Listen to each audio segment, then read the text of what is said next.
Hello, welcome to the Breakthrough Hiring Show. I'm your host, James Mackey. We are joined with Daniel Chait today. Daniel, welcome back. Thanks. Great to be here. Looking forward to it. Yeah, me too. So we have a few topics for today. We're going to discuss skill-based hiring, recruiting, budgets, and consolidation in the talent acquisition tech space. And then we're going to get into AI use cases for talent acquisition.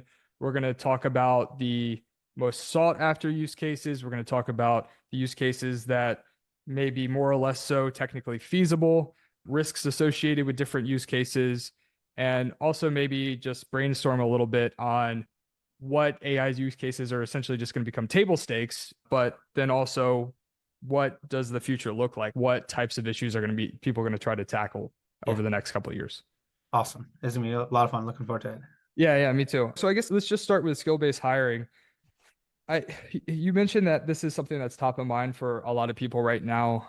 Could you provide maybe like we'll just start with a definition of skill-based hiring and then we could just riff back and forth on that for a little bit. Yeah, great question because it's one of those jargon words that people throw around. And what do you really mean by it? And are we doing it or is it the future or whatever? The way I think about it is very simple. It's hiring people based on your assessment of their capabilities as opposed to based on a set of qualifications or on maybe like a degree or a college that they've gone to or a place that they've worked, which is the traditional look at their resume and we want to hire people from quote good companies or from quote good universities. And I think people have started to wake up to the idea that not everyone who worked at Facebook is the same. Not everyone who is awesome at the skills you need for the job went to an Ivy League university. And so if you're going to hire the best people for your company, you need to think about how do you assess what those skills really are, and then how do you separate that out from what's on their background, which may or may not reflect that perfectly at all. Yeah, and so when you talk about like how to assess the skills that they have, right, the transferable skills, is there a specific method that you recommend to customers in terms of uncovering? Is it as simple as just like jotting down a list of different things that they're doing in their current role and then trying to find match different parallels, stuff like that? I mean, Yeah, look, at a high level, it's about assessment and it's about identifying, like you say, well, here are the skills that we need in this role, and here are the different assessments we're going to run to identify who has those skills and to rate them on those skills. Obviously, depending on what the skill is, you're going to use a different technique if you're looking for a programmer versus if you're looking for an accountant versus if you're looking for a delivery driver. You're going to do a different assessment, obviously, but the methodology, the approach is the same, which is like, what are those key skills that you need, and then match up the right assessment to it all. And I think the great opportunities that you have are, number one, you can attract a much broader and more diverse group of talent for the same roles because you're not fishing in the same pond as everyone else. Number two is you can find new career paths for people within your organization as opposed to having to take on the cost, expense, and risk of going outside, because you might have people in your, for example, at Greenhouse, in our SDR department, our kind of entry-level sales roles that have gone on to roles in programming and software development and QA and customer service and other areas, because you don't just look at what job title they've had, but you can look at what the skills are that they bring to the table. And so I think it gives you a number of advantages, but it takes some doing, and it takes really first and foremost an intentionality and a commitment on the part of the organization that you're going to look past the headlines on the resume and you're going to get over your hangups about certain companies and certain schools, and you're going to get on with finding the right people for the job. yeah, and I think also probably some of it comes down to trying to analyze which roles it makes more sense to do this with. Like of course there's going to be some roles in which that transferable skill, if they're doing something else necessarily, isn't going to be as relevant or doable. If it's like certain finance roles, for instance, or just different, more maybe technical senior positions that require the subject matter expertise. But I think that's also somewhat intuitive, right? Like when you're looking at the types of roles in the organization that this would work for, maybe more so Yeah, like individual contributor roles or wait. I don't know that it's only individual contributors. I just hired a CFO, for example, who, while he has many years of CFO experience, he's also worked in the past as a strategy consultant. And so that gives him certain skills that he's exercised in the past that are very relevant to this job. Obviously, there's other skills like that you really can't learn on the fly that you have to already Yeah. bring to the table if you're going to have that job. And so there obviously are certain background markers that one needs or qualifications that one needs for certain jobs. To your point, if you're going to be a CFO at a company at our scale, for example, you have to have a track record of being a successful CFO at scale. You have to have worked in certain software industry and things like that.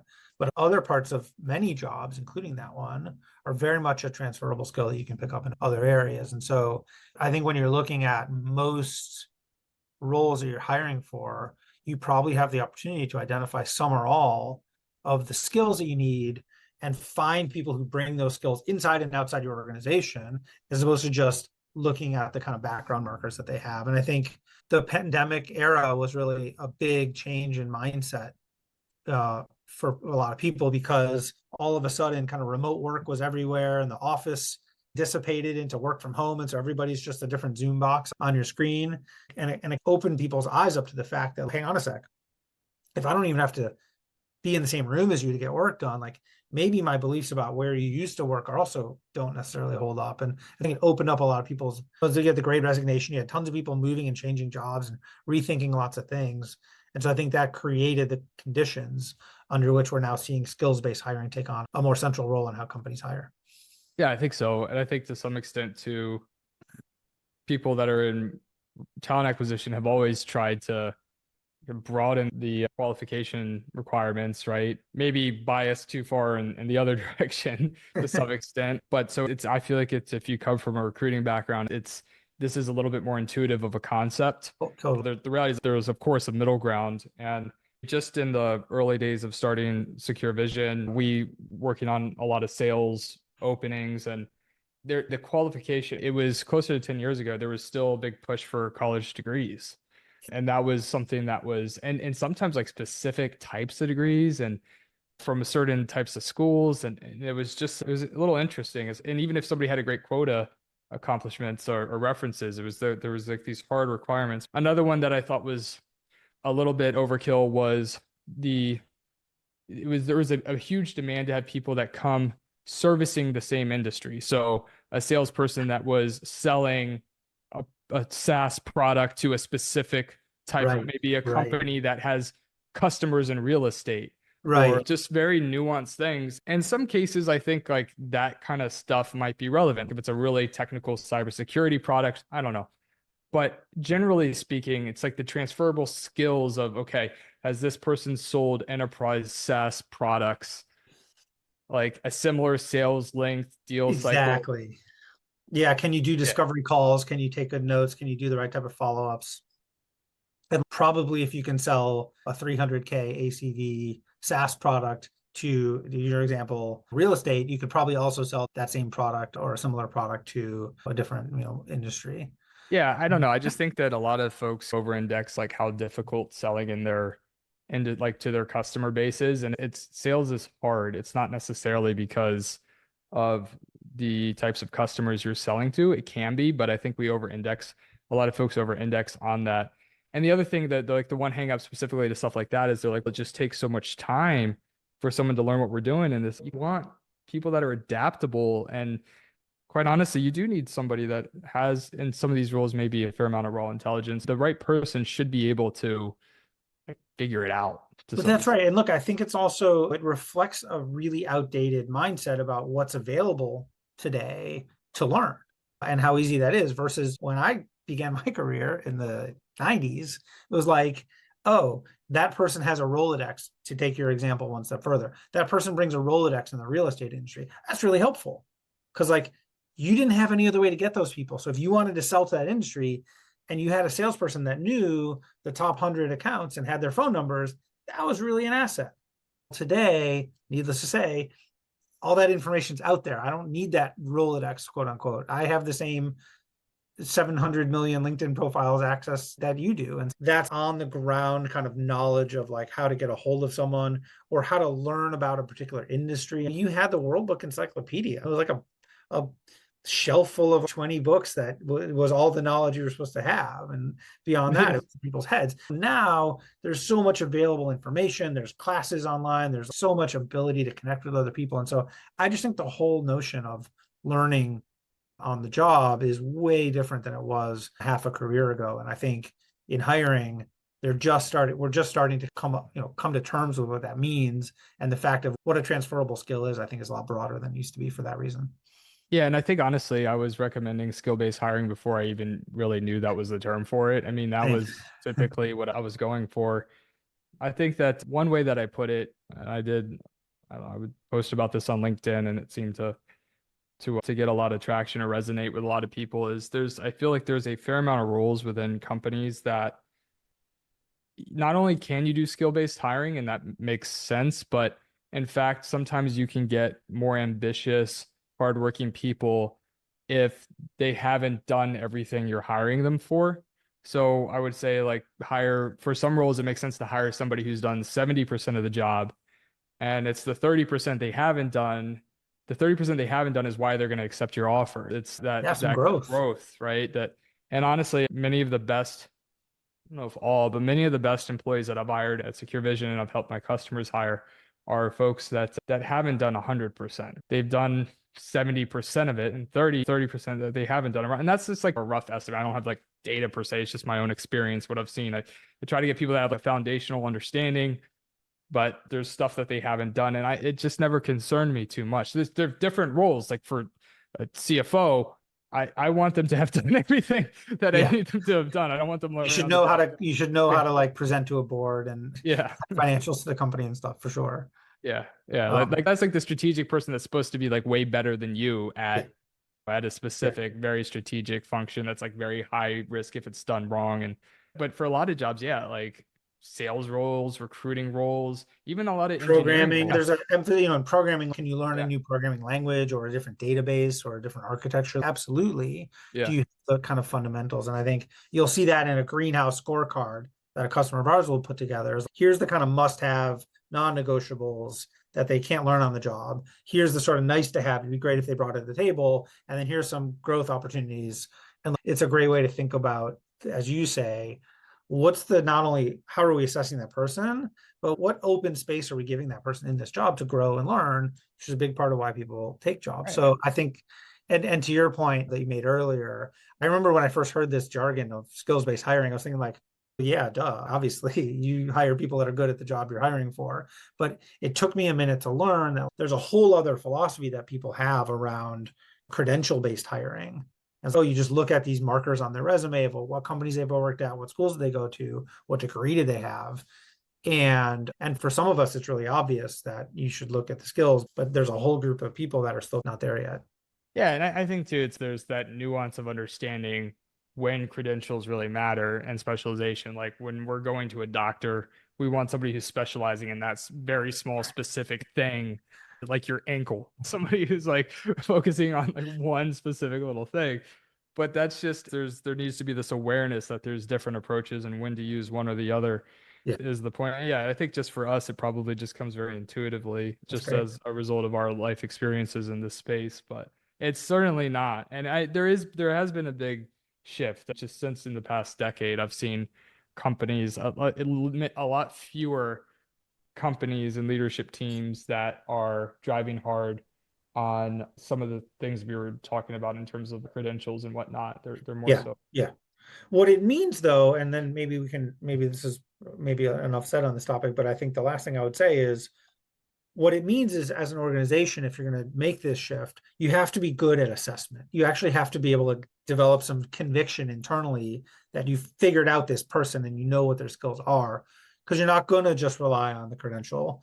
And that can be hard. It's the first question you asked is where we started this conversation to bring it full circle. So how do you know if I'm hiring, say, a programmer or a salesperson to take some of those examples? How do I know that they have the required skills? And that can be a process where there's some change management involved. You got to roll this out to your hiring managers and to your interviewers and let them know here's the way we assess these people. Here's what a good answer, give them a rubric. Here's what a good answer looks like. Here's what an okay answer looks like, so that they can come away from those meetings with some confidence that they've actually done a good job assessing those particular skills. And so the prize is high. If you get that, then you have that, they have those abilities that we talked about, but it can be some change management and it can be some work to get the organization there.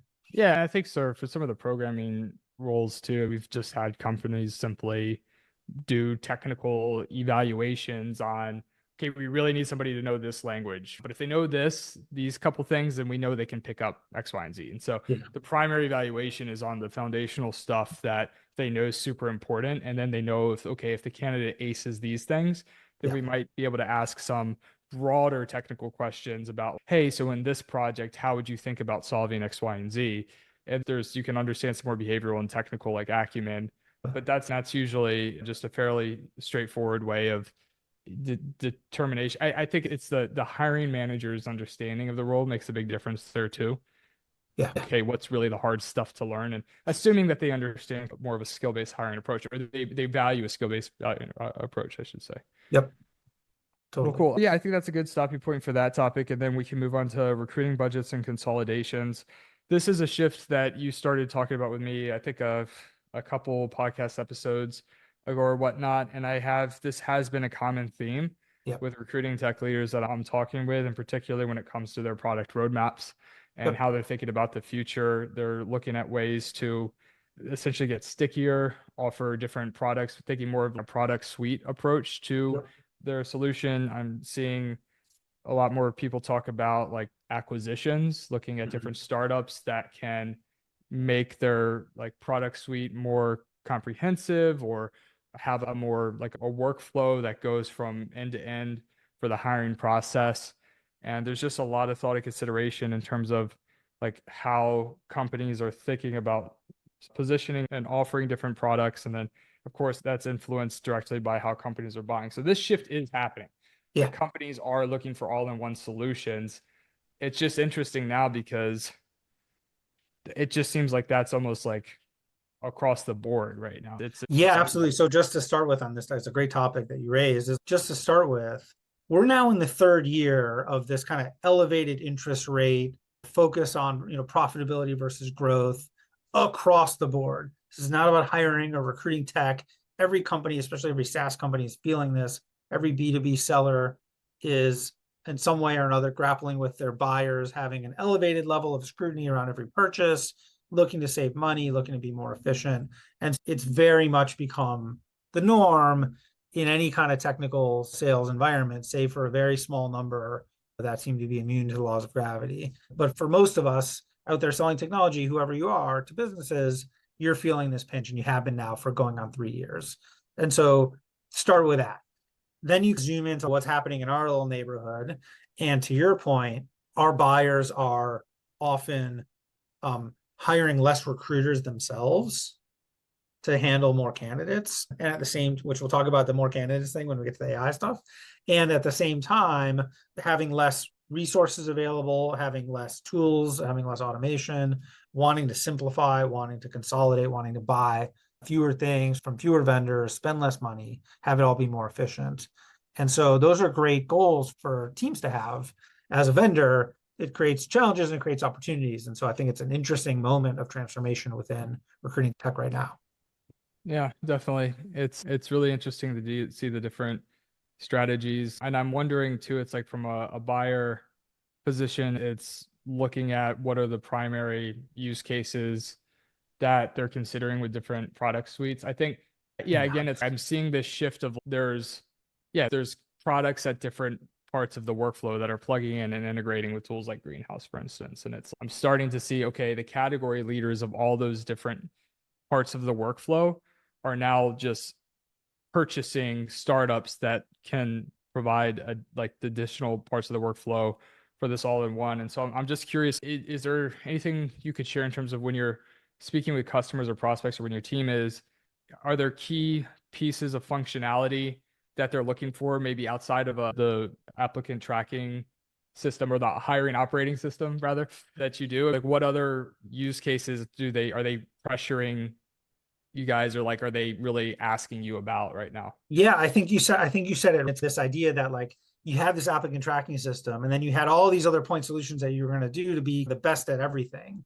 And now they're saying, okay, but the truth of the matter is I have to have an applicant tracking system. If I'm doing anything, I need a place where the candidates can come from my website. I can move them through a process and ultimately disposition them. Yeah. That's the must have. Now, how do I enhance that functionality to get what I need without sprawling around and taking up all these budget that I don't have and complexifying my stack with a bunch of tools. And so they're coming to vendors like us and saying, what do you got?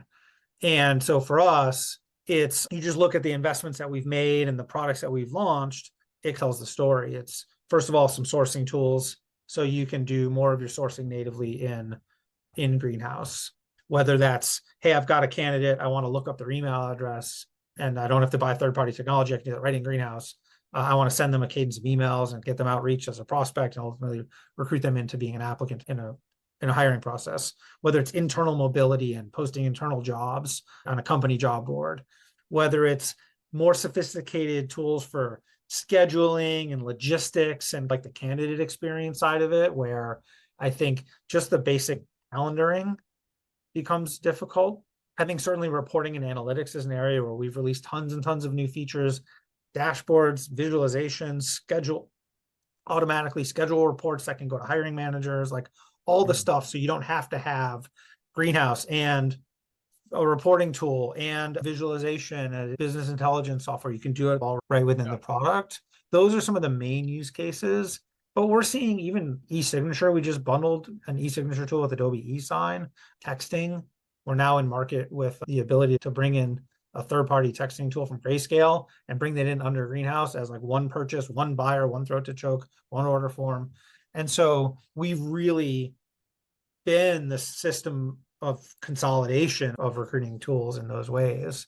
And at the same time, it's as I say, it's an interesting moment of transformation, because I think what you're seeing from the recruiting lens is it's consolidating around the ATS. And so our customers are buying more and more of that stuff just from us. But when you zoom out, you've got like Oracle or Workday or whomever saying, oh, we're the all-in-one tool, and you should get it all from us. And SuccessFactors, okay, we've got a recruiting tool. And so you don't even need the Greenhouse and all that stack. You can just get it all from the Workday. And so everyone looks at their own universe through that lens. And it's interesting to see where the lines are actually going to end up being drawn. Yeah, well, and I think also you made a really interesting point about the e-signature solution where it's you're just basically, is co-selling be the right term? You're not like, you didn't acquire them or they didn't, it's just vice We versa. didn't acquire Adobe. Yeah, or the vice versa rather. But you guys, it's just essentially if they purchase through Adobe, they purchase you at the same time or vice versa, essentially. Yeah, so basically Greenhouse comes with a bunch of credits, signatures. So you save money, basically what it is. Like our customers typically were having to go to market and buy a third party, call it whether it's Adobe or DocuSign or HelloSign or all these other tools, and make that, and that can cost thousands of dollars. Yeah. And instead, now you get a number of e-signatures with Greenhouse. So you don't have to buy anything. You don't have to have a third party, anything. It's just there. It doesn't cost any extra money. And then if you go over and you end up signing like hundreds and hundreds of more documents, you can pay per unit, but you still end up saving a bunch of money. So that's an example of, it's a simpler purchase from the customer standpoint.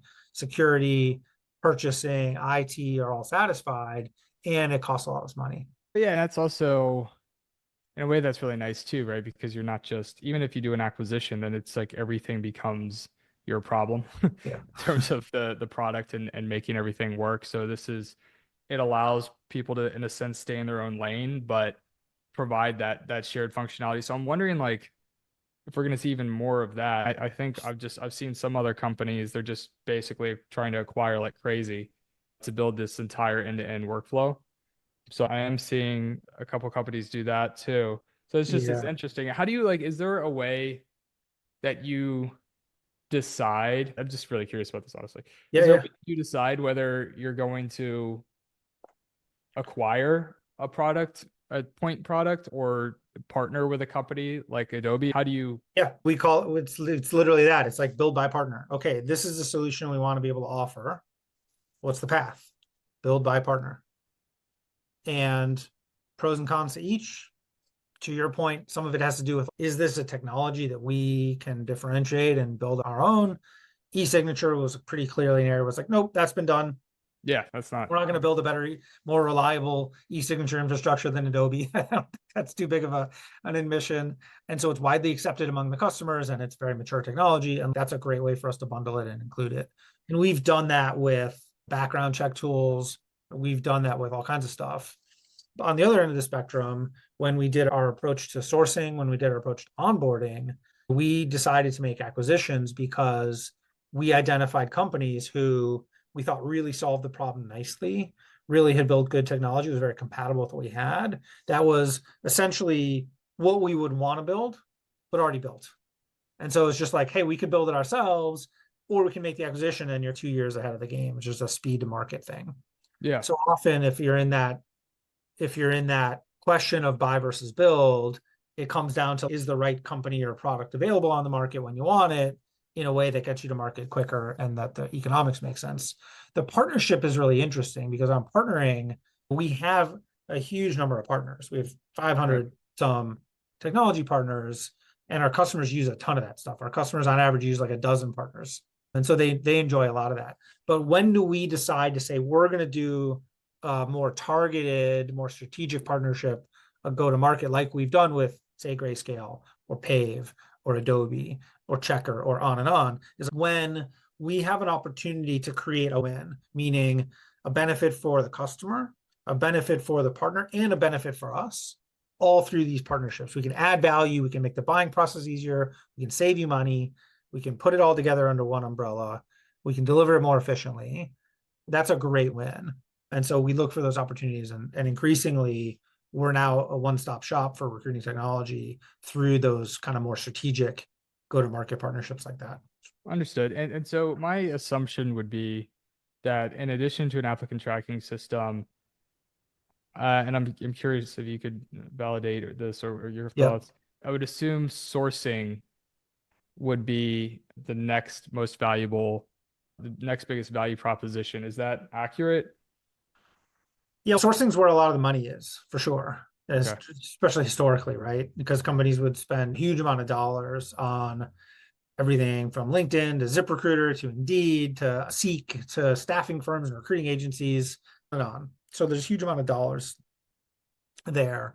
The issue for us, the reason that those dollars go to those places is because those places offer access to candidates that you can't otherwise get. And the question that our customers have is, are they spending that money efficiently?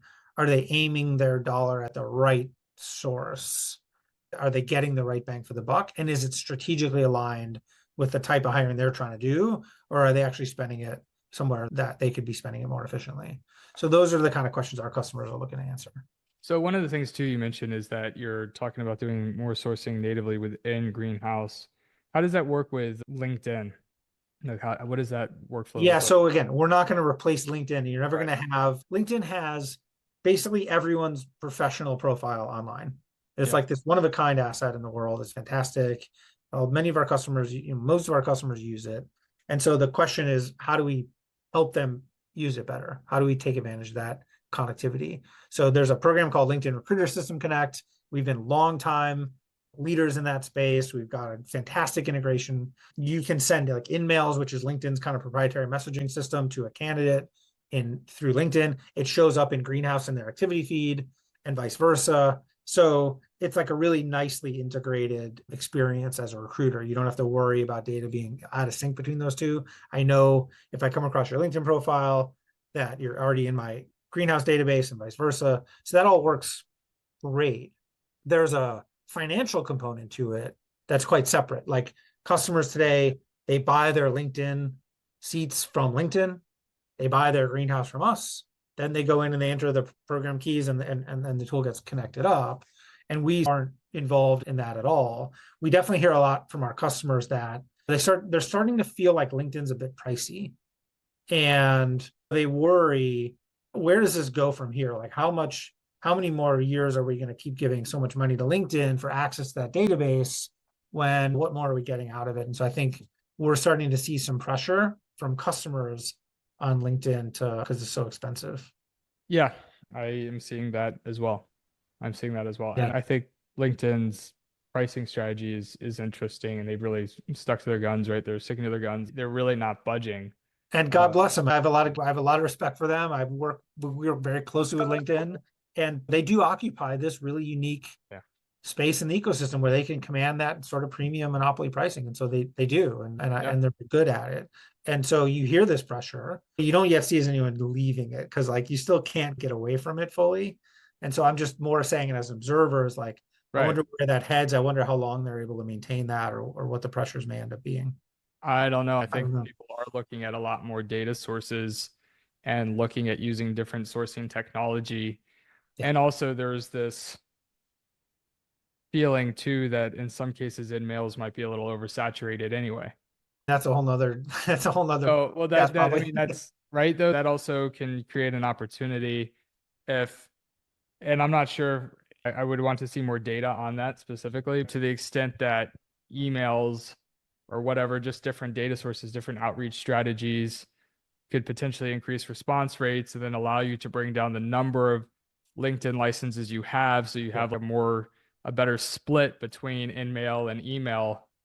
Yeah. Oh, that I think And that there's more of that across. ultimately, not to just say it's about LinkedIn, it's about more than that. But excuse me, ultimately, maybe where we can leave this topic is I think for a customer with a budget constraint and this mandate to try to be more efficient and consolidate systems, what they're asking us is not just about, oh, can you compare Greenhouse to another ATS and say, okay, I'm paying 23 grand for Greenhouse and I got a pitch from another ATS for 18 grand. There's $5,000 in there. No, but you're probably spending like 200 grand on recruiter agency fees and LinkedIn seats and Indeed ads. And like, how do I affect that overall budget? How do I use your tools to be much more efficient? And don't worry about the ATS budget, which is like 3%, 4% of my budget, but all my sourcing fees. And that's where I think you talk about consolidation of budget. Like I had a Right. conversation yesterday with a customer around that very topic. It's like, let's show you the overall business case of if you come on to Greenhouse,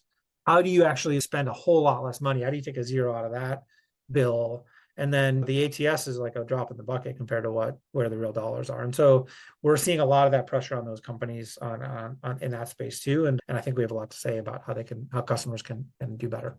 Yeah, I think that it also is a mind shift for the customer too, for companies that are buying to really think about this budget consolidation because they Yeah. have their separate budget line items and it's been done a certain way for a very long time.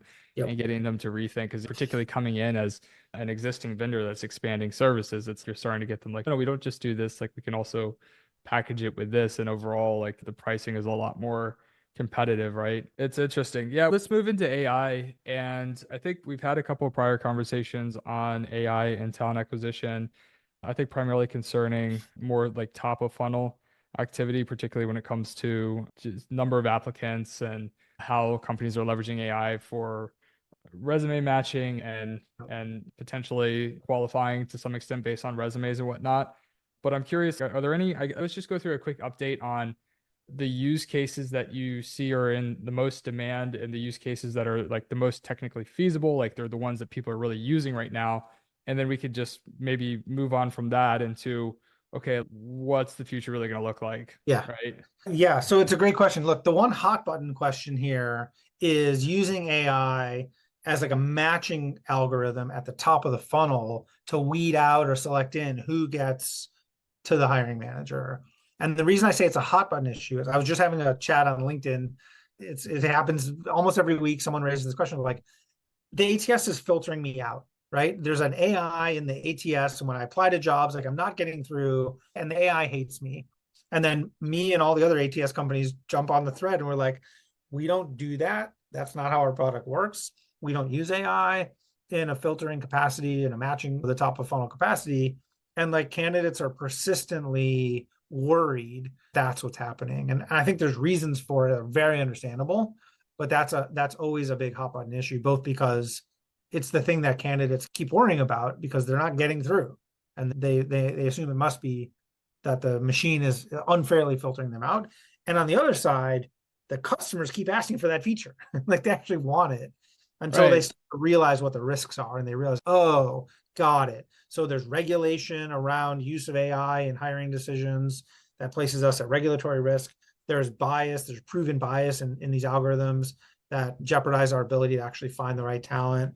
These algorithms routinely misstate facts confidently, so-called hallucinations. There's a lot of problems with that, but is the number one thing people want. Is there a wash in candidates and help me filter it down? And we don't do that. And yet it's the one thing that candidates keep over and over imagining is in the way of them and their dream job. It's a bad situation. This is not going to be a perfect analogy, but I think it's going to make sense to folks. There are so many other ways in terms of how ML is leveraged, and not even ML, but that we use technology to filter. I think everybody likes the fact that their inbox filters out or is able to put together priority messages versus spam.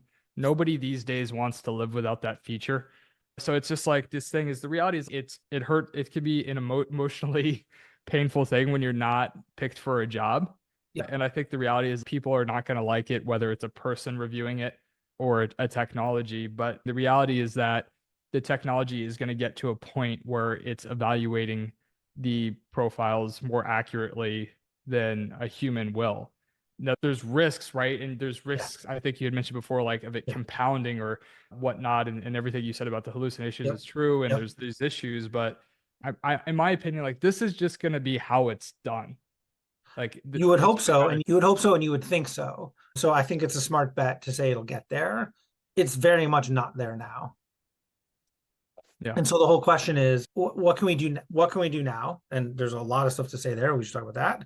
And then how will we know when it is the right time, or to what degree can we invite AI into the loop on human decision making, and what's the right way to do that, and what's the path there? So to me, those are the questions we have to pay attention to. Yeah. Yeah. I think that a lot of people are talking about resume matching. I think there's companies now that are getting more into screening calls. Yep. To me, I don't see any reason why phone screens even over the next few years are really necessary to be had with recruiters. In my opinion, I just don't see it. I really don't, because at the end of the day, it's like people, first of all, scheduling phone screens with a recruiter when you have a full-time job it's not easy. It's not easy. And the ability to just use a system to get the information that you need quickly and submit the stuff that you need to submit, I think is a better experience, a better candidate experience to some extent. I think it's like a bit of a mental shift for companies and for candidates, but I think we're going to get to the point where people are going to actually see a huge benefit to not having to speak to that recruiter on the phone screen. At the end of the day, too, they probably want to speak to the hiring manager, but they don't necessarily want to speak to a recruiter. And there's so many examples of industries where you needed a salesperson, for instance. Like think about like stockbrokers, right? And now you could just do trades online all by yourself. And I think it's like that's the direction we're going to. So I also think that for me, like phone screens, I think it's going to be table stakes. That stuff is done through large language models. Like I don't see any reason why it wouldn't. It's an interesting point. I think you're probably right. I think it's probably a safe bet. That is where it's headed. I may not be as optimistic as you sound about how good that's going to be. I think you're right that it's probably likely to happen. But I think if anyone's ever spent time with the chatbot at their airline or the phone company, I don't think anybody loves it. And I think it's obviously more efficient, and there's good reasons why those companies do those things. But I do think it comes at the cost of the experience to the end user. And I think in this case, when we talk about candidate experience, it's absolutely true that the ability to do the interview on your terms, on your schedule at night or off hours is a big benefit. But I think people struggle to get the same feeling out of talking to a computer that they get out of talking to a person, and I just worry there's something lost in that process. So I think there's a balancing act, and I also feel like it's going to be a gradual shift. Yeah. But I think it's like, think about how many phone screens where you qualify somebody out in the first 5-10 minutes, like whether and this, even if it's on the JD about anything related to salary or experience or commute or whatever else. There's just so many things where it's just like, why did everybody take their time scheduling, manually inputting stuff into the system, doing a reschedule, take time away from work or things that they could be working on other stuff. And that is just a huge inefficiency in the process. And it also expands the time it takes to hire, just doing this coordination and qualification. That is not, I don't think it requires a lot of mental horsepower. Look, I think a lot of the workflows and processes absolutely can be highly automated without losing a whole lot. I think the phone interviews and kind of the interactions will get, to your point, will get automated eventually, or largely because of the kind of brutal logic of the efficiency of it, and just like that math overwhelms any other concern. I don't think it comes at zero cost. I think it comes at the cost of something getting lost in terms of the Yeah. experience, and we're all just gonna have to live with it. I don't know. Can I use a 4-letter word on this podcast? Yeah, Or of course. are we Go for rated it. R here? The term is in shitification, right? You've heard that in other contexts. Like, it's this relentless focus on efficiency that works really well, but it comes at the cost of making so many of the experiences we go through in life just worse. And I think it'll probably happen in phone screens too. But yeah, I agree with you that that's Yeah. coming. At the same time, I think there's tons of ways where AI is already and can continue to make things much better. So I think I go to the other end of the process. When you're just kicking off a job, today, most recruiters and hiring managers are sitting down and writing a job description and thinking about interview questions to do and thinking about what goes on the scorecards and how that whole process is going to work. And they don't do it very well. It takes too long.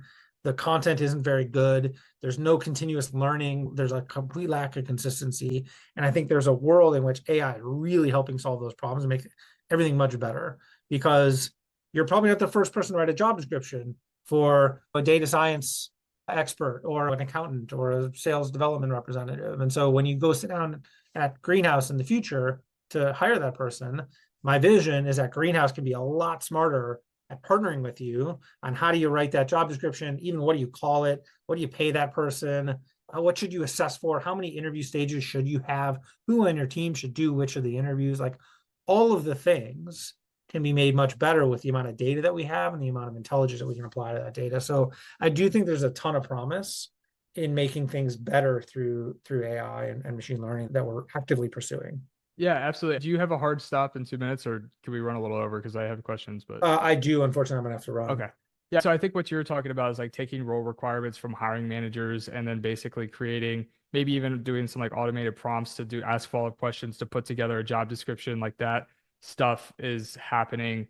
I think from there, it's also, there's some cool interview note takers. That's pretty basic stuff. But if Yep. there's a way to train that to where it's like showing it, if that can help companies evaluate consistently, Yep. right? Because we might write different types of notes for different candidates. And if there's a way to consistently extract the information so that you can have a more accurate comparison, that's interesting. Yeah, and look, I think ultimately the promise for a SaaS tool is not about Greenhouse, it's not about ATS, it's not about hiring any SaaS company today.